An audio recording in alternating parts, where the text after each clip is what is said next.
নমস্কার। প্রাণারাম চ্যানেলে প্রত্যেক মঙ্গল ও শনিবার আমরা অনুধ্যান করছি শ্রীমদ দর্শন, মাস্টারমশাই তথা শ্রী শ্রী রামকৃষ্ণ দেবের কথামৃতের অনুধ্যান।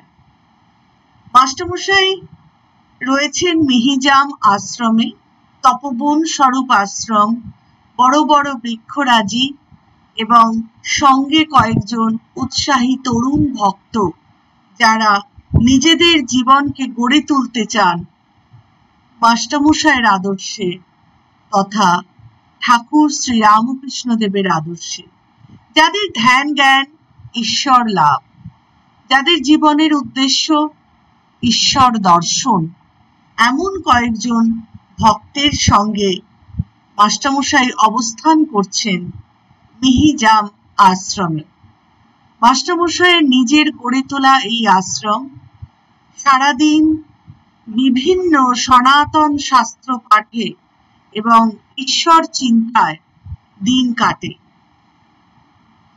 আজ আমরা বলবো যে দিনলিপি 6 এপ্রিল 1923। আগের দিনই আমরা এই দিনলিপিটি শুরু করেছিলাম। জগবন্ধু তথা স্বামী নিত্যাত্মানন্দজি তার সঙ্গে রয়েছেন এবং তিনি এই দিনলিপির লিপিকার। এখন বলবো দুপুর বেলা প্রায় 3:30 সময়, বেশ গরম, বৈশাখ মাস তখনও পড়েনি, চৈত্র মাস, 5 এপ্রিল। মাস্টারমশাই এসে ঘর থেকে বেরিয়ে এসে জাম গাছ তলায় বসলেন।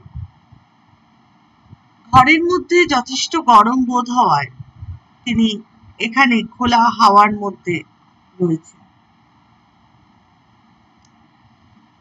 নানা রকম আলোচনা হচ্ছে এবং অতি সহজেই যেন বারুদ ঠাসা দেশলাইয়ের মতো যে কোনো দৃশ্য, যে কোনো পশু পক্ষী প্রকৃতির যে কোনো দৃশ্যই মাস্টারমশাইকে ঈশ্বরের অনুভব দেয়। ঈশ্বরের নানা ভাব, নানা লীলার অনুভব তার মধ্যে আসে। এই মুহূর্তে একটি ছাগ শিশুকে সঙ্গে করে একটি ছাগি রয়েছে সেই প্রাঙ্গণে মাস্টারমশাইয়ের সামনে। মাস্টারমশাই উঠে গিয়ে ছাগ শিশুটি কোলে তুলে আবার আদর করে ছেড়ে দিল, আর ছাগ শিশু ম্যা ম্যা করতে করতে মায়ের সঙ্গে চলতে লাগলো। ছাগি আশ্রম উদ্যানের শিমলতা মঞ্চে সম্মুখের পা দুটি উঠাইয়া দিয়া আহারের চেষ্টা করিতেছে। মানে শিমলতা, শিম গাছ লতিয়ে উঠেছে, সেখানে তার মুখ যাচ্ছে না, সে পা উঁচু করে লাফিয়ে লাফিয়ে সেই লতা চিবোবার চেষ্টা করছে। এই দৃশ্য মাস্টারমশাইকে মনে করিয়ে দিচ্ছে কোনো গভীর দার্শনিক তত্ত্ব। বলছেন, এই দেখো গলা বাড়িয়ে দিয়েছে, তাই কোনো কোনো জন্তুর গলা লম্বা। অরিজিন অফ স্পিসিসে ডারউইন এসব বিষয় বিচার করেছে, গলা লম্বা কেন, চতুষ্পদ কেন, ইত্যাদি ইত্যাদি কারণ দেখিয়েছে এবং এই তাদের আচরণ, তাদের চেষ্টা ও প্রবৃত্তি দেখে এসব সিদ্ধান্ত করেছে। মানুষ উচ্চ চিন্তা করে। এই যে ছোট্ট ছাগ শিশু এবং তার মায়ের আচরণ দেখে মাস্টারমশাই চলে যাচ্ছেন উচ্চতর দার্শনিক অনুভূতিতে। মানুষ উচ্চ চিন্তা করে, তাই 2 পায়ে চলে আর দৃষ্টি আকাশে। পশুরা শুধু আহার নিয়ে ব্যস্ত, তাই এমন নিচে হাত পা দিয়ে নিচের দিকে তাকিয়ে চলে, নিম্ন দৃষ্টি। কিন্তু সব প্রাণীরই স্থূল শরীরের মধ্যে আরো 2টে শরীর আছে, সূক্ষ্ম ও কারণ শরীর।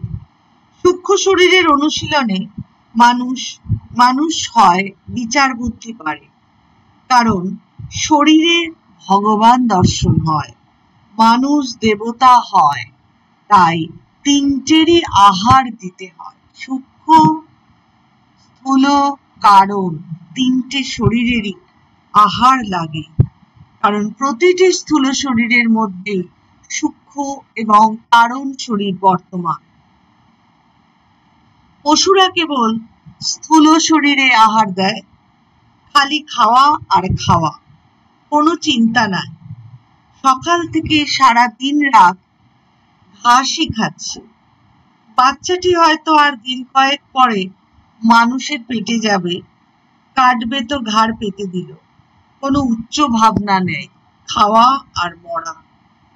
মানুষও এদের মতো অনেক আছে, তারা শুধু সুখ খুঁজে বেড়ায়, প্লেজারেবল সেন্সেশন।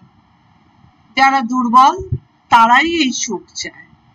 যেই বাচ্চাটাকে কোলে নিয়েছি, আদর করেছি, অমনি চোখ বুজে ঘুমিয়ে পড়ল।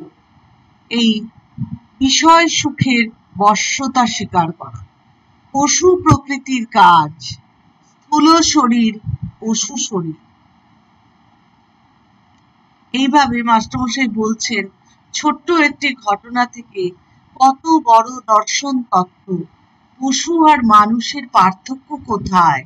পশু শুধু স্থূল শরীরের খাবার জোগাড় করতে আর আরামদায়ক অনুভূতির জন্যই বেঁচে আছে, কিন্তু মানুষ আরো উচ্চতর চিন্তা করতে পারে। শুধু স্থূল শরীরের প্লেজারেবল সেন্সেশন অর্থাৎ সুখদায়ক অনুভূতি তার কাছে সব নয়। যদিও কিছু কিছু মানুষ এইভাবেই চলে, তাদের তিনি বলছেন পশু প্রকৃতি। এই প্রসঙ্গে ফ্রি উইলের কথা এলো, মুক্ত ইচ্ছা, স্বতন্ত্র বুদ্ধি। মাস্টারমশাই বলছেন, কি করে যে লোক বলে ফ্রি উইল, স্বাধীন ইচ্ছা বলে কিছুই নাই, সব subordinate to one invisible will or idea.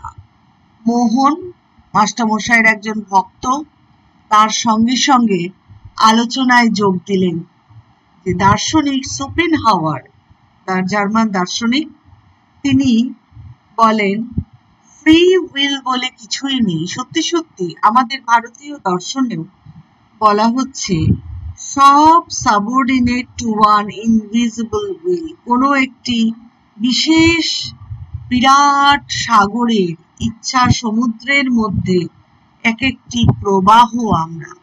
সুতরাং সেই বিশাল সমুদ্রের ইচ্ছার বাইরে যাওয়ার ক্ষমতা আমাদের কারণ নেই। শোপেনহাওয়ার সম্পর্কে মাস্টারমশাইয়ের অত্যন্ত শ্রদ্ধা, যেন তিনি ভারতীয় ঋষি ইন জার্মান ফ্রেম, জ্ঞানী ভক্ত। তার একটি গ্রন্থ আছে শোপেনহাওয়ারের, the world as will and idea. এই বইটি সম্পর্কেও মাস্টারমশাই উচ্চ ধারণা পোষণ করেন, খুব স্বতঃস্ফূর্তভাবে বলছেন, উপনিষদের সঙ্গে মিলে যাচ্ছে। ইনি বেদান্তের নবীন ভাষ্যকার, জার্মানের দার্শনিক শোপেনহাওয়ারকে বলছেন বেদান্তের নতুন ভাষ্যকার। মোহন তখন তার সঙ্গে রয়েছেন, তিনি আরো বলছেন, আগে আরো মিল আছে। ঠাকুর বলেছেন, বাজনার বোল মুখে বললে কি হবে, হাতে আনতে হবে। ঠিক তেমনি শোপেনহাওয়ারও বলেছেন, পরের চিন্তা দিনরাত করে কি হবে, নিজের জীবনে দেখাও। Philosophy should be understood as experience and thought, not as mere reading and passing study. Life before books, texts before commentary. এই কথাগুলি বলেছেন শোপেনহাওয়ার। এর মূল বক্তব্য, জীবনে কিছু করে দেখান। শুধু বই পড়ে গেলাম, বই পড়ে সময় কাটালাম, গভীর পাণ্ডিত্য অর্জন করলাম, তাতে তো কিছু লাভ নেই, লাভের লাভ কিচ্ছু নেই। জীবন দেখাও, জীবন। Life before books, text before commentary. আসল বই পড়তে হবে, পাঠ্যপুস্তক, টেক্সট। সেই পাঠ্যপুস্তককে বোঝানোর জন্য নানা রকম সহায়ক পুস্তক অর্থাৎ টিকা, টিপ্পনী, ব্যাখ্যা ইত্যাদি বই থাকে। আমাদের শাস্ত্রেরও প্রচুর এইরকম রয়েছে, যাকে আমরা বলি কমেন্টারি। কিন্তু আসল বইটি না পড়ে শুধু যদি অন্যের কমেন্টারি বা অন্যের ব্যাখ্যা পড়তে থাকি, তাহলে আমাদের বোধ পুষ্ট হয় না, অন্যের ধারণা, অন্যের চিন্তার মধ্যেই আমরা ডুবতে থাকি। তাই বলছেন শোপেনহাওয়ার, টেক্সট বিফোর কমেন্টারি। এই কথাটিকে মাস্টারমশাই খুব ভালোবেসেছেন, খুব পছন্দ এই বক্তব্য। সঙ্গে সঙ্গে ঠাকুরের প্রসঙ্গ বলছেন যে আগে জীবন, বাজনার বোল শুধু মুখস্থ বললে হবে না, বাজনার বোল হাতে তুলে দেখাতে হবে। তাই বলছেন যে শোপেনহাওয়ারের জীবনে এই বোধগুলি হয়েছিল, তিনি শুধু মুখস্থ কোনো কথা বলেননি। সেজন্য সন্ন্যাসীর মতো একটি বোর্ডিং হাউসে দুটো ঘর নিয়ে সারা জীবন কাটিয়ে দিলেন। তার শরীর ত্যাগও হয়েছিল মহাযোগীর মতো আসনে বসে। তাকে বুঝতে পারেনি ওরা। হেগেলের কন্টেম্পোরারি, অর্থাৎ হেগেলের সমসাময়িক আরেকজন জার্মান দার্শনিক, কিন্তু শুধু পণ্ডিত হেগেল, আর ইনি সন্ন্যাসী। শোপেনহাওয়ার আর হেগেলের মধ্যে পার্থক্য দেখাচ্ছেন। হেগেল একজন পণ্ডিত আর শোপেনহাওয়ার একজন সন্ন্যাসী। তিনি তত্ত্বগুলি জীবনে ফুটিয়ে তুলেছিলেন। তত্ত্বকে শুধু তত্ত্বের মতো নয়, জীবনে ফুটিয়ে তুলেছিলেন শোপেনহাওয়ার। তাই তিনি গ্রেট। ওদেশের লোক বুঝতে পারেনি, শেষের দিকে বুঝেছিল। গেটে চিনেছিলেন শোপেনহাওয়ার, গেটে, বিটোভেন, এদেরকে জার্মানির লোকেরা মোটেও খুব ভালো বলেননি, এদেরকে দুঃখবাদী বলতে। যেহেতু এরা জীবনের উচ্চতর দিকগুলি, উচ্চতর ধ্যান ধারণাগুলি নিয়ে ভাবনা চিন্তা করেছিলেন এবং সেগুলি প্রকাশ করেছিলেন, তাই এদের বলছেন দুঃখবাদী। বুদ্ধদেবের নির্বাণ ছিল এর আদর্শ। তিনি বলেছিলেন, বুদ্ধিজম ইজ প্রোফাউন্ডার দ্যান ক্রিশ্চিয়ানিটি। বৌদ্ধ ধর্ম খ্রিস্ট ধর্মের থেকেও সুগভীর। আরেকটি অমূল্য কথা বলেছিলেন প্রাচ্যে খ্রিস্টান মিশনারিদের ধর্মপ্রচার সম্বন্ধে, It is just the same as if we fired a bullet against a cliff. খ্রিস্টান মিশনারিরা যখন প্রাচ্যে ধর্ম প্রচার করতে এসেছিলেন, তখন শোপেনহাওয়ার একটি মন্তব্য করেছিলেন। তিনি বুঝতে পারতেন যে প্রাচ্যের ধর্ম মিশনারিদের চায় না, তার থেকে অনেক উচ্চতর উচ্চ দর্শনে এর আশ্রয়। তাই বলেছেন, যখন এখানে মিশনারিরা ধর্ম প্রচার করেছে, বলেছেন, It is just the same as if we fired a bullet against a cliff. পাহাড়ের গায়ে যদি গুলি করা হয়, সেটা যেমন বিফলে যায়, তেমনি এখানে মিশনারিদের ধর্ম প্রচেষ্টা সম্পূর্ণ বিফল। তার আরেকটি ভবিষ্যৎবাণী ছিল, সেটিও মাস্টারমশাই আশা করছেন পূর্ণ হবে। তিনি বলেছিলেন, Sanskrit literature will deeply penetrate the West. সংস্কৃত সাহিত্য, ভারতীয় চিন্তা ক্রমশ পাশ্চাত্যের হৃদয় মন অধিকার করবে। আমরা শোপেনহাওয়ারের কথা বলছি।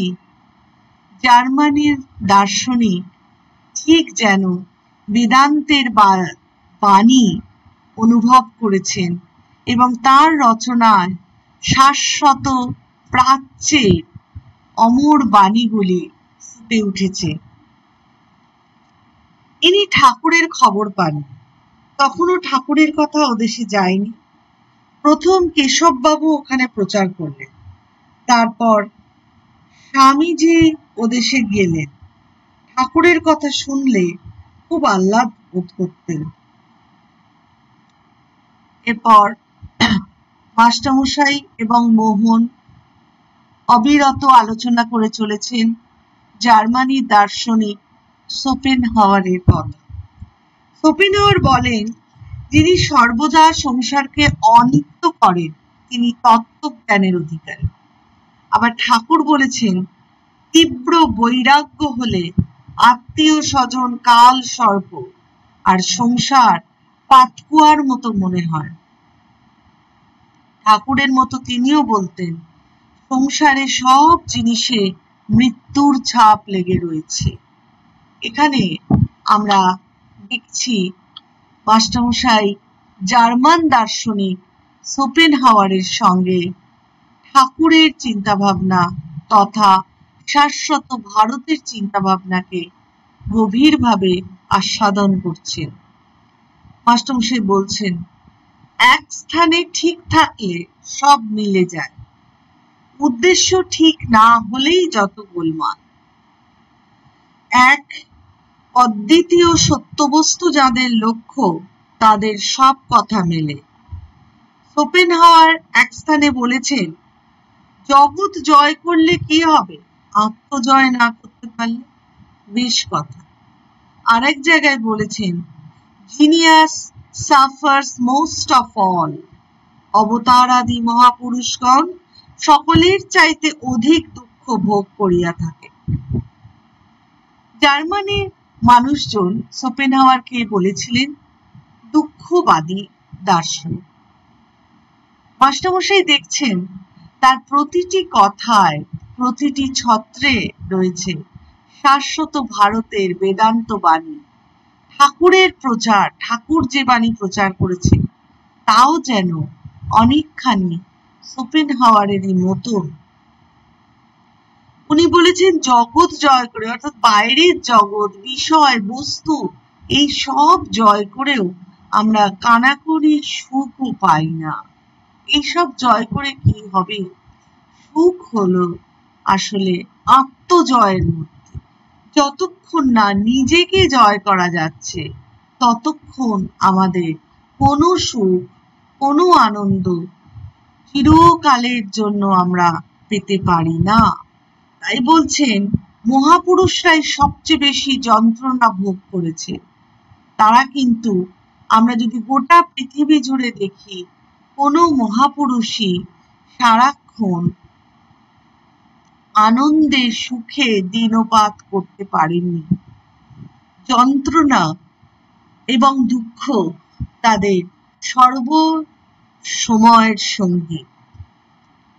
স্বামীজি বলেছেন, যত উচ্চ তোমার হৃদয় তত দুঃখ জানিবে নিশ্চয়। ঠিক কথা, কেউ তাদের বোঝে না। ঠাকুর কুঠি বাড়ির ছাদে উঠে কাঁদতেন আর বলতেন, মা, আমার দেহ জ্বলে যাচ্ছে, শুদ্ধ সত্য ভক্ত পাঠাও যারা আমায় বুঝবে। কে বোঝে তাদের? সাধ্যই বা কার আছে বোঝাবার? যিনি বোঝান, তিনি যাকে বোঝান সেই বোঝে, তাই তাদের এত কষ্ট। শোপেনহাওয়ার বলে, বাহ্য দৃষ্টিতে মনে হয় মানুষ সম্পূর্ণ স্বতন্ত্র, কিন্তু অভিজ্ঞতার ফলে বোঝা যায় যে সে স্বতন্ত্র নয়, পরতন্ত্র। সে যে কাজ সাধন করতে জন্মগ্রহণ করেছে শেষ পর্যন্ত তাকে সেই কর্মই করতে হচ্ছে, তা না করে নিস্তার নেই। He must play the part which he has undertaken to the very end. আমরা যতই বলি, যতই হাসি, যতই ভাবি এই আমার ইচ্ছে, তো আমি করলাম, আমি ইচ্ছে চেয়েছিলাম বলে এই জিনিসটা হলো, এসবই ভ্রান্ত, সম্পূর্ণ ভ্রান্ত ধারণা। কারণ তিনি না চাইলে, তার ইচ্ছা না হলে আমরা একটি পাও এদিক ওদিক করতে পারি না। তাই যে কাজ করতে জন্মগ্রহণ করেছি তা করতেই হবে, তা না করে আমাদের নিস্তার নেই। তাই যে ভূমিকার জন্য, যে ভূমিকা পালনের জন্য আমার এই পৃথিবীতে আসা, সেই ভূমিকা পালন করেই তবেই আমি নিশ্চিন্ত। মাস্টারমশাই বলছেন, আমরা শুধু কাঠ কাটছি, মোটা কাঠ, ভগবান তাতে ফর্ম দেন, কারুকার্য করে। অর্থাৎ আমরা মোটা দাগের যে কাজটা করে তুলি তার ফাইনাল শেপ দেন ভগবান। ফ্রি উইল আর প্রিডেস্টিনেশনের কনসিলিয়েশন হচ্ছে, অর্থাৎ পুরুষকার আর প্রারব্ধপাদ মিলে আমাদের জীবন তৈরি হচ্ছে। তাই তো ঠাকুরের গান, ঠাকুর গান গাইতেন, সকলেই তোমারই ইচ্ছা, ইচ্ছাময়ী তারা তুমি, তোমার কর্ম তুমি করো মা, লোকে বলে করি আমি। বসে বসে শোপেনহাওয়ারের কথা আলোচনা হলো এবং জার্মান এই দার্শনিক বেদান্ত তত্ত্ব যেভাবে ব্যাখ্যা করেছেন, মাস্টারমশাই এবং মাস্টারমশাইয়ের এক ভক্ত মোহন দুজনে মিলে সেই তত্ত্বকে ঠাকুরের বাণীর আলোকে আলোচনা করলেন। ঠাকুর এইভাবেই ব্যাখ্যা করেছেন এবং সেই একই চিরন্তন কথা, আমার ইচ্ছা, আমার কোনো ফ্রি উইল থাকতে পারে না। কারণ আমরা প্রত্যেকটি মানুষ জন্মগ্রহণ করেছি অন্য কারোর আরো বৃহত্তর কোনো ইচ্ছার অধীনে। যে কাজ করানোর জন্য আমার জন্ম, সেই কাজ করেই আমাকে যেতে হবে। আর দুটি বিষয়, আমাদের চেষ্টা, পুরুষকার এবং প্রারব্ধ, এই দুয়ে মিলে একটা শেপ, একটা ফর্ম, একটা গড়ন হয় আমাদের জীবনের, যে গড়নটা বাইরের লোক দেখতে পায় এবং ভাবে যে আমার ইচ্ছাতেই বোধহয়, ব্যক্তির ইচ্ছাতেই সবকিছু হচ্ছে। তাই সেই রামপ্রসাদের গান, সকলই তোমারই ইচ্ছা, ইচ্ছাময়ী তারা তুমি, তোমার কর্ম তুমি করো মা, লোকে বলে করি আমি। আমরা ভাবি আমাদের ইচ্ছা, free will, but there is no free will. কোনো স্বাধীন ইচ্ছা বলে কিছুই নেই। সবকিছুই আমাদের আর কোনো অদৃশ্য নিয়ন্ত্রক দ্বারা ভাবিত। এইভাবে কথাবার্তা চলছে। এখন বিকেল 4:30। তিনি গদাধরের সঙ্গে কথা বলছেন, বিনয়, অমূল্য সকলে রয়েছে এবং সেই কথা বলছেন যে এই যে মানুষ, আকাশের দিকে তার চোখ, তার দৃষ্টি নিবদ্ধ বৃহতের দিকে, সেই বৃহতের সঙ্গে নিশ্চয়ই মানুষের কোনো সম্বন্ধ আছে, তা না হলে তার মন কেন ওদিকে যায়। এইভাবে ধ্রুবতারার প্রসঙ্গ এলো যে এই ধ্রুবতারা ফিক্সড, অচল, ঈশ্বরও তেমনি নির্দিষ্ট, অচল। তাই ঈশ্বরকে বলছে, তোমারই করিয়াছি জীবনেরও ধ্রুবতারা। এইভাবে আলোচনা চলতে চলতে ভাগবত পাঠের সময় উপস্থিত হলো। এবার জগবন্ধু পাঠ শুরু করলেন। এতক্ষণ আলোচনা হচ্ছিল মোহনের সঙ্গে, এবার পাঠ শুরু করলেন জগৎবন্ধু। লেখক স্বামী নিত্যাত্মানন্দ, তিনি এই দিনলিপির রচনা করেছেন। মাস্টারমশাই বলছেন, পাঠ প্রভৃতি শুভ কর্মে উত্তরাশ্র হয়ে বসা ভালো। আজকে সবাই উত্তর দিকে মুখ করে বসেছে। মাস্টারমশাই চেয়ারে বসেছেন। একাদশ স্কন্ধের একাদশ অধ্যায়, একাদশ স্কন্ধ মানে উদ্ধব গীতা, তার একাদশ অধ্যায় উত্তম সাধুর লক্ষণ।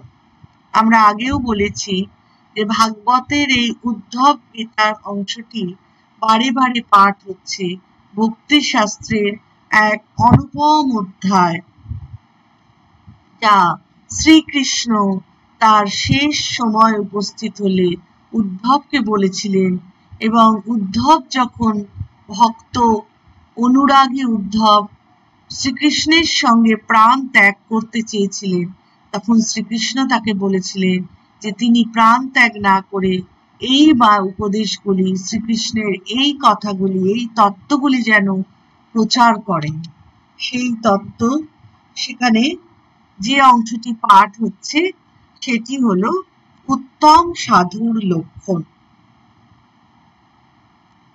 শ্রীকৃষ্ণ উদ্ধবকে বলছেন, হে উদ্ধব, যিনি সর্বজীবে দয়াশীল, অন্তরে যার হিংসার লেশ নাই, যিনি ক্ষমতাশীল, সত্য বলশালী, নির্দোষ, সমদর্শী, সর্বহিতৈষী, কাম সমূহে অনভিভূত চিত্ত, জিতেন্দ্রিয়, কোমল প্রাণ, সদাচার সম্পন্ন, সঙ্গ বর্জিত, নিরীহ, মিতভোজী, জিতচিত্ত,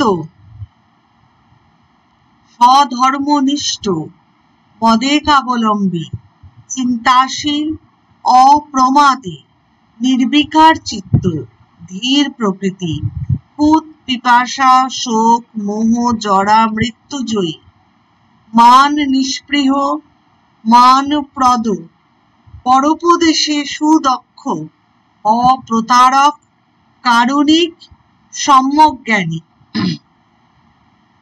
তিনি উত্তম বা শ্রেষ্ঠ সাধু।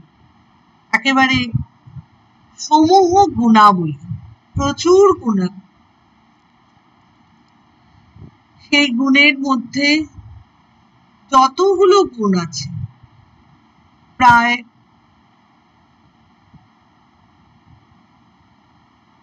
৩০-৩৫টি গুণ এখানে উল্লেখ করা হয়েছে। নির্দোষ অর্থাৎ যার শরীরে মনে কোন রকম দোষ নেই। সমদর্শী, গীতাতে আমাদের শ্রী ভগবত গীতাতেও আছে, সকলকে যিনি সমান দেখেন, সকলের ভালো চান, সর্বহিতৈষী, কাম সমূহে অনভিভূত চিত্ত অর্থাৎ কোনো লোভের মধ্যে, কোনো কামনার বিষয়ে যার কোনো আকর্ষণ নেই, জিতেন্দ্রিয়, ইন্দ্রিয়কে যিনি জয় করেছেন, কোমল প্রাণ, সৎ আচার সম্পন্ন, সঙ্গ বিবর্জিত, সঙ্গ মানে তিনি একাকী, তার পরম সত্তার অনুভবে যিনি সর্বদা লীন,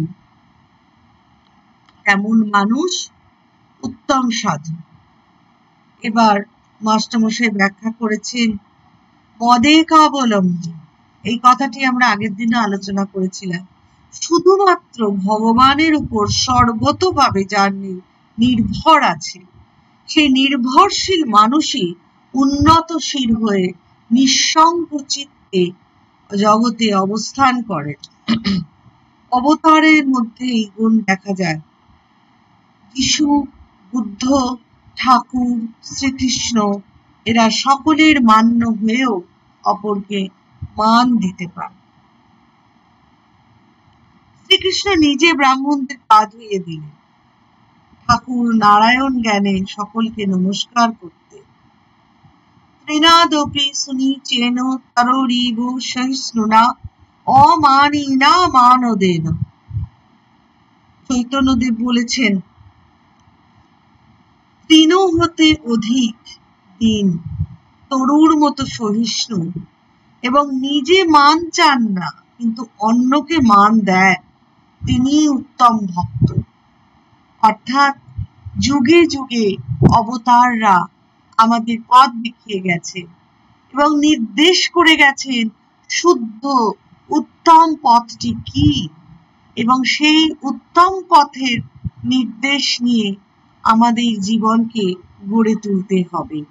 তাই চৈতন্যদেব একদিকে এত কোমল প্রাণ, কিন্তু নৈতিক ব্যাপারে আনকম্প্রোমাইজ, বজ্রের মতো কঠোর। তিনি ছোট হরিদাসকে বারণ করেছিলেন স্ত্রীলোকের সঙ্গে কথা বলতে।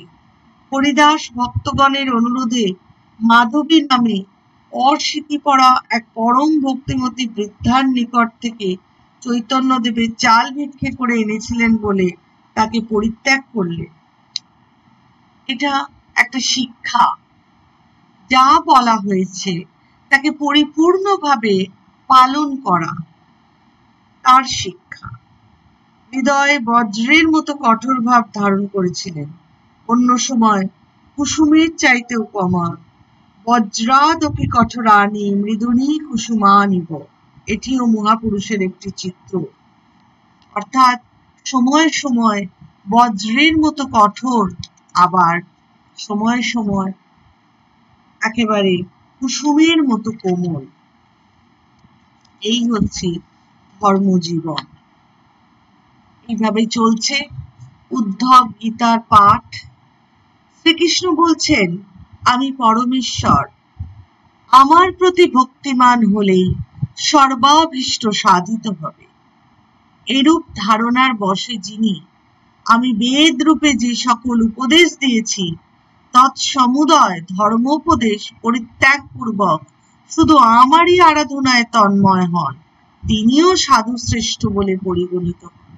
অর্থাৎ শাস্ত্র, জ্ঞান, পাঠ, পাণ্ডিত্য সমস্ত কিছু দূরে সরিয়ে রেখে যিনি নিবেদিত হন তাঁর চরণে, সেই নিবেদিত প্রাণ ঈশ্বরের প্রিয় ভক্ত।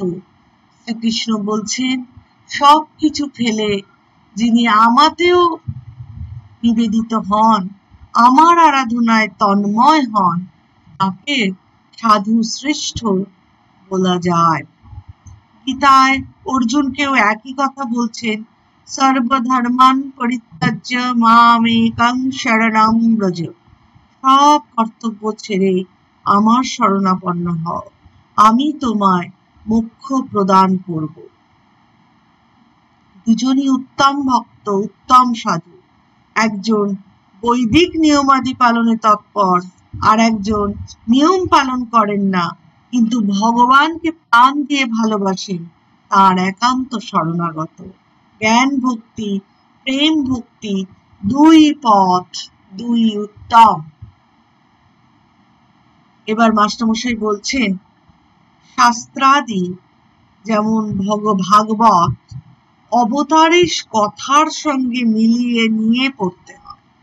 এতক্ষণে মাস্টারমশাই বলছেন যে সেই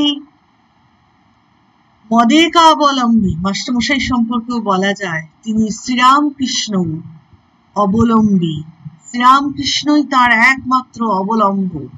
তাহলে তিনি এত শাস্ত্র পাঠ করছেন কেন?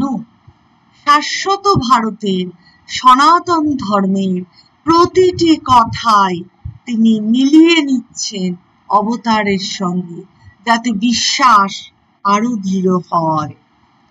ঠাকুর বলতেন, অনেকে শাস্ত্রতে গোঁড়ামি ঢুকিয়েছে, তাই কোষ্ঠী পাথরে সোনা যেরাম পরখ করা হয়, সেরকম অবতারের কথার সঙ্গে মিলিয়ে নিয়ে শাস্ত্র পাঠ করতে হয়। শুধু পাঠের জন্য পাঠ, মুখস্থ করলে হবে না, অন্তস্থ করতে হবে। অন্তস্থ করতে হলে চাই অবতারের নিদর্শন, জীবন দর্শন, যে জীবন তিনি দেখিয়ে গেছেন তার অনুশীলন, অনুসরণ। এসব কথা নির্জনে ধ্যান করলে তার অর্থ বোঝা যায়। শুধু পড়লে বা শুনলেই কিন্তু হয় না, তপস্যা করতে হয়, চিন্তা করতে হয়, আর তার কাছে প্রার্থনা করতে হয়, প্রভু এর মর্মার্থ ধারণা করিয়ে দাও আমায়, তবে হয়। শাস্ত্র গুরুমুখে শুনলে রক্ষা, নচেৎ শব্দ জালং মহারণ্যং চিত্ত ভ্রমণ কারণম। অর্থাৎ ওই না বুঝে পড়া, আমরা অনেক সময় ছাত্রছাত্রীদের বলি বুঝে পড়ো, না বুঝে মুখস্থ করলে সেই পাঠ কখনো অন্তস্থ হয় না, আত্মীকরণ হয় না। তাই শাস্ত্র শুধু বাক্য বা শব্দরূপে যদি কেউ পাঠ করে যায় তাহলে তার কিছুই হয় না। সেজন্য অজ্ঞাত গভীর বনে প্রবেশ করলে যেমন প্রাণ সংকটাপন্ন হয়, সেরকম শব্দার জালং মহারণ্য, শব্দরূপ অরণ্যে অর্থাৎ শাস্ত্র কথা শুধু পাঠের মধ্যে দিয়ে গেলে একেবারে জীবনে কোনো শান্তি পাওয়া যায় না। তাই গুরু মুখে শুনতে হয়, অবতারের কথার সঙ্গে মিলিয়ে নিতে হয়। বই তো অনেকে পড়ে, অর্থ বোঝে কই, ফলে উল্টো বিপত্তি হয়। ঠাকুর বলতেন, যদি বা ছিল রোগী বসে বদ্যি তারে শোয়ালে এসে। অর্থাৎ শুধু পড়ে গেলেই হয় না, অনেক সময় দেখা যায় উল্টো পাল্টা ওষুধে রোগী সুস্থ তো হলোই না, উপরন্তু আরো অসুস্থ হয়ে পড়ল। সেক্ষেত্রে ওই গুচ্ছের পড়ার মতন অবস্থা, গুচ্ছের পড়লে ওই রোগীর মতো অবস্থা হয়, যেটুকু তার ছিল সম্ভাবনা সেইটুকু উল্টোপাল্টা পথে, ভুল পথে পরিচালিত হয়। তাই পড়তে হয় অবতারের মহাবাক্যের সঙ্গে মিলিয়ে, তারপর নির্জনে চিন্তা আর প্রার্থনা। এই সময় স্টেশন মাস্টার, মানে ওই মিহিজাম স্টেশনের মাস্টার আর দুজন সঙ্গী নিয়ে এলেন। শ্রীম তাদের সঙ্গে কথা বলছে এবং বললেন, ভগবানের পূজা কোথায় কোথায় আর কিভাবে হয় সেটা আবার পাঠো। ঠিক মাস্টারমশাইয়ের মতো, যে যখন এসে পৌঁছয় তার উপযুক্ত, তার প্রয়োজনীয় শিক্ষাটি তিনি দিতে থাকেন। তাই বলছেন এটা আবার পাঠো। মাস্টারমশাই বলছেন, দেখুন ভগবান বলছেন আমার প্রতিমাতে পুজো করতে হয়, আবার আমার ভক্তদের দর্শন স্পর্শন পূজন পরিচর্যা করলেও আমার পুজো হয়। সাধু সঙ্গ সাধু সেবা তাই আমাদের করা উচিত। ঠাকুর বলতেন, ভাগবত ভক্ত ভগবান তিন এক, তাই ভাগবত ভক্তের পূজা তাঁরই পূজা। শ্রবণ মনন কীর্তন দাস্য আত্মনিবেদন নবদা ভক্তির অঙ্গ এসব। এবার পাঠক পড়ছেন, বেদ বিদ্যায় সূর্যে, ঘৃতাহুতি দ্বারা অগ্নিতে, অতিথি সৎকার দ্বারা বিপ্রে, তৃণাদি অর্পণে গোসমূহে, মিত্রবৎ সম্মান প্রদর্শনে সাধুজনে, ধ্যান যোগে হৃদাকাশে, প্রাণ সৃষ্টি দ্বারা পবনে, জল দ্বারা জলে এবং রহস্য মন্ত্রে পৃথিবীতে আমার পূজা করবে। আবার বলছেন, সর্বপ্রাণী আমার পূজার আধার, জীবের হৃদয় তিনি বিরাজমান, এসবই বৈধি ভক্তি। প্রথমে এসবের দরকার আছে, অর্থাৎ বিধি মতে নিয়ম মতে প্রতিমা এবং অন্যান্য সমস্ত উপাচার সহকারে পূজা, এরও দরকার আছে। কিন্তু আসল হচ্ছে প্রেমা ভক্তি, ঈশ্বরের জন্য ব্যাকুলতা। আবার আমরা ঠাকুরের কথায় ফিরে যাচ্ছি, তাকে না পেলে প্রাণ থাকে না, এত ভালোবাসা। আইন কানুন বিধি নিষেধ অত শত জানে না, কিন্তু তার দর্শন না হলে চলবে না। যেমন গোপীরা পতি পুত্র কন্যা গৃহ সব ছেড়ে তার দর্শনের জন্য উন্মাদিনী। ভগবানে এত প্রেম, পাঠক পড়ে শেষ করছেন। ভগবান শ্রীকৃষ্ণ বলছেন, হে উদ্ধব, সাধু সঙ্গ ও সাধু সেবা থেকে যে ভক্তি উৎপন্ন হয় সেই ভক্তি ছাড়া ভবাম্বুধিতরণের কোনো উপায়ান্তর নেই। একটি সার কথা এখানে শ্রীকৃষ্ণ বলছেন, সাধু সঙ্গ ও সাধু সেবা থেকে যে ভক্তি উৎপন্ন হয় সেই ভক্তি ছাড়া ভবাম্বুধিতরণের অর্থাৎ ভবসাগর পার হওয়ার আর কোনো উপায় আমাদের নেই। এবার মাস্টারমশাই একজন ব্রাহ্মণ যুবক এসছে, তাকে বলছেন, কি বলেন আপনি, সাধু সঙ্গ করা ভালো? ব্রাহ্মণ যুবক বলছেন, আগে হ্যাঁ, কিন্তু হয়ে ওঠে না, নানা ধাঁধাতে দিন চলে যায়। মাস্টারমশাই তখন বলছেন, দেখলেন কেমন বলছেন, ভগবান বিপ্রে আমার পুজো হয়, অর্থাৎ বিবেকবান ব্রাহ্মণ, ভগবত ভক্ত সাধু এরাও বিপ্র। তখন যুবক সসংকোচে বলছেন, আমাদের মধ্যে ব্রাহ্মণত্ব কোথায়? মাস্টারমশাই, না, পূর্বপুরুষের রক্ত রয়েছে, চেষ্টা করলেই সব ফুটে বেরোবে। ব্যাস, বশিষ্ঠ, ভৃগু, ভরদ্বাজ এইসব মহর্ষিদের রক্ত। তখন সেই যুবক সদ্য ভক্ত আর কি, তখন মাস্টারমশাইকে বলছেন, তাই আশীর্বাদ করুন যাতে আমাদের সেদিকে মন যায়। আপনি মহাপুরুষ, আপনার কৃপায় সব হতে পারে, ভগবানের কৃপায় সব হয়, কাকে বলুন? ব্রাহ্মণ যুবক বললেন, সৎসঙ্গের একটি ফল এখনই হাতে হাতে পেয়েছি। এই আশ্রমে ঢুকতেই মনটা অন্যরকম হয়ে গেছে, শান্তিতে পরিপূর্ণ। কি সুন্দর স্থান! সঙ্গে সঙ্গে ঠিক ঠাকুরের কথা আমাদের মনে পড়ে যায়। মাস্টারমশাই কথা ঘুরিয়ে দিলেন, কারণ নিজের কথা বা যে কথায় সামান্যতম কোনো আমিত্ববোধ হতে পারে সে কথা তিনি উচ্চারণও করতেন না, ঠিক ঠাকুরের মতো। রহস্য ছলে বলছেন, এই দেখুন আমাদের আকাশ, আবার আমাদের চাঁদও আছে। একজন বলেছিল, তোমাদের গায়ে চাঁদ ওঠে? শুনে সঙ্গে সঙ্গে সবাই হাসলো। সাধুর হৃদয় আকাশের মতো প্রশস্ত। আরেকটি আছে, কি বলুন তো? ব্রাহ্মণ যুবক তখন ইউক্যালিপটাস গাছটা দেখিয়ে বললেন, এর মতো সরল। মাস্টারমশাই খুশি হলেন, বাহ, আপনি তো বেশ মর্মজ্ঞ লোক, আবার কবি। সঙ্গে সঙ্গে ঠাকুরের কথা আবার চলে এলো। ব্যারাকপুর ট্রাঙ্ক রোড ধরে ঠাকুর একদিন চলে গেছিলেন একা একা।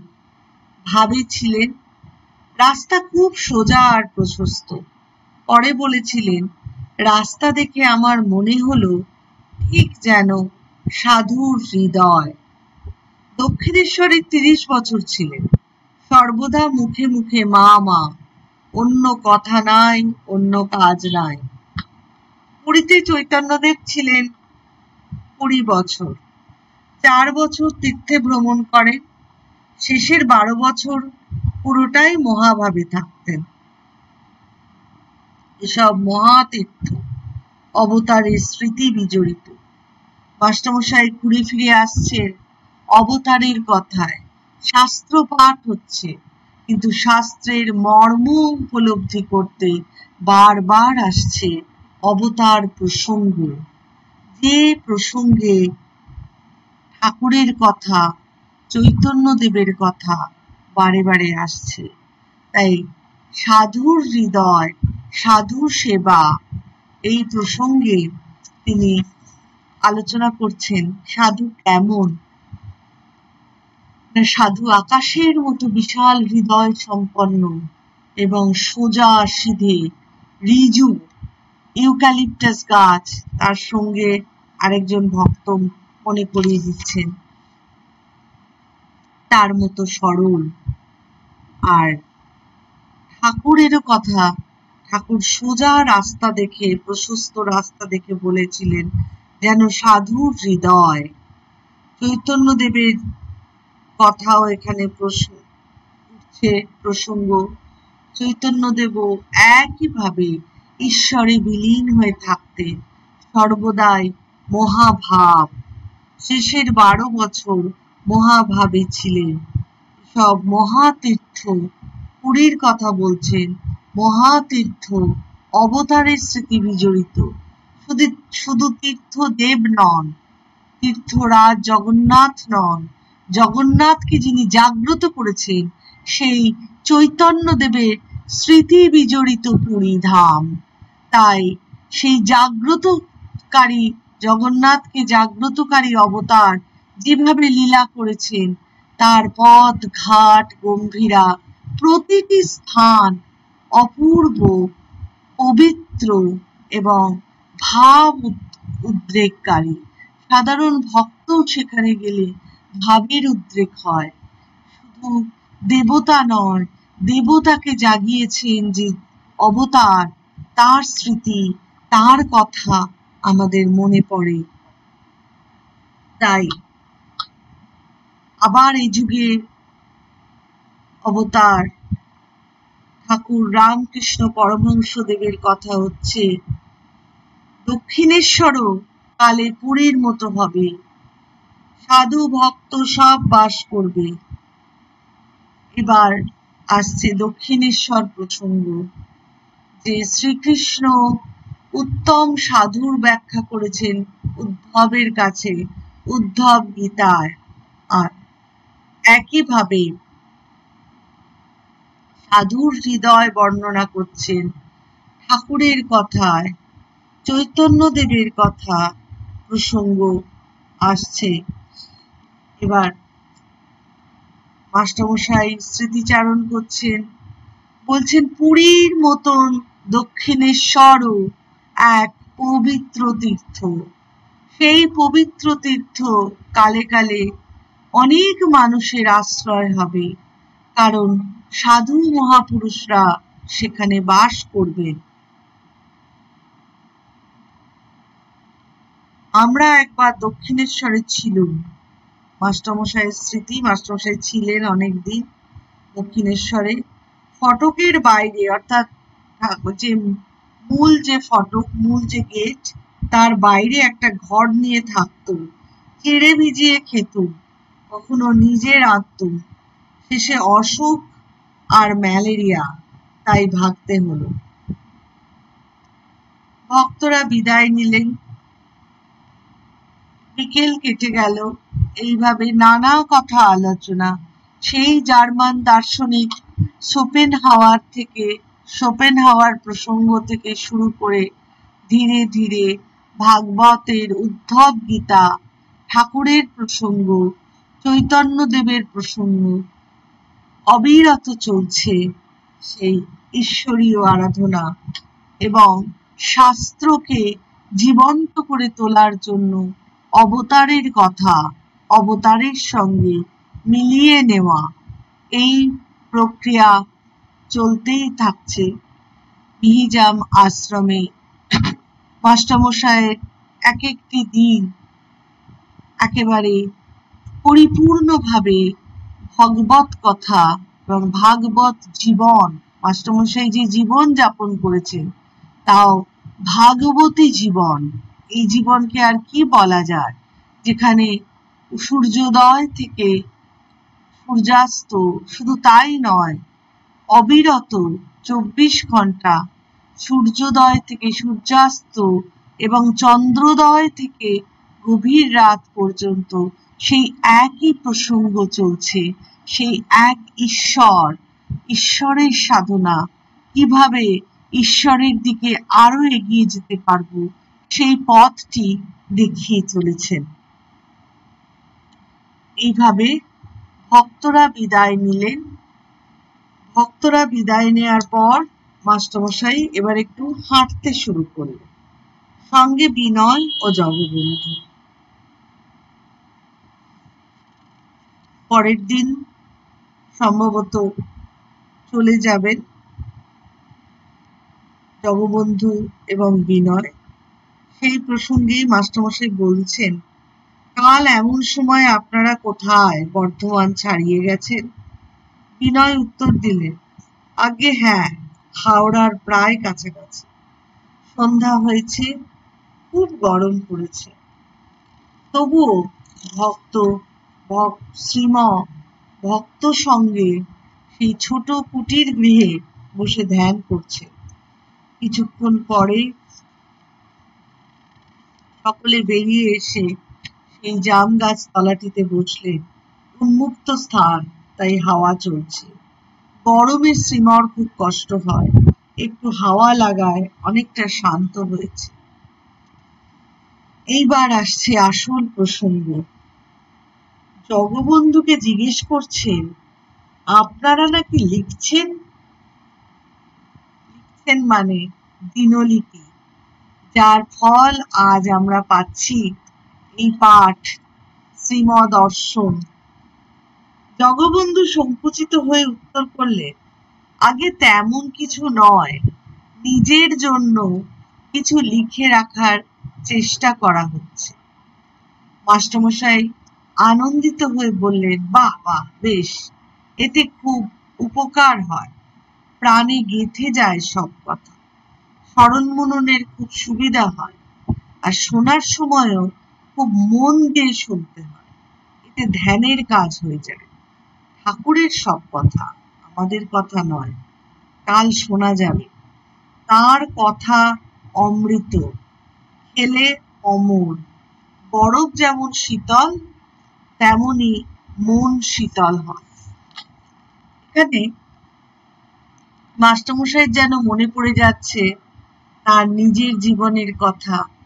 প্রতিদিন মাস্টারমশাই ঠাকুরের সঙ্গে দেখা হওয়ার পর সাংকেতিকভাবে কিছু লিখে রাখতেন এবং তারপর সেই ধ্যানের মাধ্যমে প্রতিটি কথা, প্রতিটি শব্দ আবার তুলে এনে স্মৃতির মধ্যে এনে তাকে প্রকাশ করতেন তার দিনলিপির খাতায়। এবং এই প্রকাশ হুবহু একেবারে চিত্রস্বরূপ। সেই চিত্র আমরা পাই কথামৃত। অনেক অনেক বছরের, যুগ যুগ ধরে মানুষের ভবসাগর পার হওয়ার এক বৈতরণী স্বরূপ কথামৃত। আর এখানে জগৎবন্ধু সবে শুরু করেছেন, লিখছেন দিনলিপি, তাকে উৎসাহিত করছেন মাস্টারমশাই যে এটা খুব ভালো, এতে খুব উপকার হয়, প্রাণে গেঁথে যায় সব কথা। কারণ বারবার অনুধাবন করতে হয়, তাকে অনুশীলন করতে হয়, অনুভাবন করতে হয়, তবেই প্রতিটি কথা ঠিক ঠিকভাবে দিনলিপিতে প্রকাশ করা যায়। এর জন্য সেই কথাগুলির সঙ্গে মনের গভীর সংযোগ প্রয়োজন, যাকে মাস্টারমশাই ধ্যান বলে ব্যাখ্যা করেছেন। এতে ধ্যানের কাজ হয়ে যায়। আর এই কথাগুলি কোনোটি তো তার নয়, তাই তিনি সহজেই বলছেন, এ তো সবই ঠাকুরের কথা, আমাদের কথা নয়। কাল শোনা যাবে, অর্থাৎ পরের দিনের জন্য রাখছেন যে ডায়েরিটি তিনি শুনবেন, কারণ তিনি তো মাস্টারমশাই, তাকে নিখুঁতভাবে দেখতে হবে সত্যি সত্যি কথাগুলো নিখুঁতভাবে লেখা হয়েছে কিনা। এবং নিরহংকারী তিনি জানেন যে কোনোটি তার নিজস্ব কথা নয়, সবটি হলো সনাতন ভারতীয় শাস্ত্র, ধর্মশাস্ত্র কথা। আর সেই ধর্মশাস্ত্রের কথাগুলি মিলিয়ে নেওয়া হয়েছে অবতার পুরুষের কথার সঙ্গে। তাই জন্য এর কোনোটি তার কথা নয়। কিন্তু এতে মানুষের উপকার হবে, মানুষ আবার মনোযোগ দিয়ে পড়তে পারবে ঈশ্বরীয় কথা এবং সনাতন শাস্ত্র কথা। তাই এটা খুব আনন্দ দিয়েছে মাস্টারমশাইকে যে এই দিনলিপিগুলি লেখা হচ্ছে। আমরা পরবর্তীকালে দেখব যে এই দিনলিপি কতদিন বাদে প্রকাশিত হয়েছে। স্বামী নিত্যাত্মানন্দর ডায়েরি কতকাল পরে চণ্ডীগড় থেকে একজন ভক্ত প্রকাশ করেছেন এবং বাংলা, হিন্দি, ইংরেজি 3টি ভাষাতেই এই শ্রীমদর্শন প্রকাশিত এবং আমাদের বড়ই উপকৃত করেছে এই কথাগুলি। কারণ কথামৃত এবং কথামৃতের পাঠ ব্যাখ্যা, তার সঙ্গে ভাগবত, গীতা, উপনিষদ, মহাভারত, রামায়ণ সমস্ত শাস্ত্র সার এখানে উল্লেখ করেছেন এবং তার সঙ্গে সঙ্গে ঠাকুরের অনুধ্যান আমরা পাচ্ছি এই শ্রীমদর্শনের মধ্যে। 6ই এপ্রিলের দিনলিপি এখানেই শেষ হচ্ছে। আর আমরা প্রত্যেক মঙ্গল ও শনিবার প্রাণারাম চ্যানেলে আসব এই মাস্টারমশাইয়ের অনুধ্যান তথা শ্রীমদ অনুধ্যান নিয়ে, যেখানে আমরা আমাদের জীবনকে গড়ে তুলতে পারব এক অতীন্দ্রিয় আলোকে, যেখানে আমাদের কোনোই বাধা থাকবে না। ঈশ্বরীয় দর্শন, ঈশ্বরীয় ভাবনা, ঈশ্বরীয় ভাবে ভাবিত হতে আমরা খুব সহায়তা পাব। এও এক সাধু সঙ্গ। বারবার ঠাকুর যেমন বলে গেছেন সাধু সঙ্গ, তাই স্থূল দেহ না হলেও এই বইয়ের মধ্যে দিয়ে, এই গ্রন্থ পাঠ এবং অনুধ্যানের মধ্যে দিয়ে আমরা পাচ্ছি সেই সাধু সঙ্গ যা আমাদের ঠাকুরের দিকে, ঈশ্বরের দিকে এগিয়ে নিয়ে যাবে। মদেকাবলম্বী, একমাত্র তাকে আশ্রয় করে, একমাত্র তাকে আশ্রয় করে আমাদের জীবন গড়ে উঠবে। সকলকে নমস্কার জানিয়ে, ঠাকুরমা স্বামীজির চরণে প্রণাম জানিয়ে আজকের মতো এই অনুধ্যান শেষ করছি। শ্রীরামকৃষ্ণার্পণমস্তু।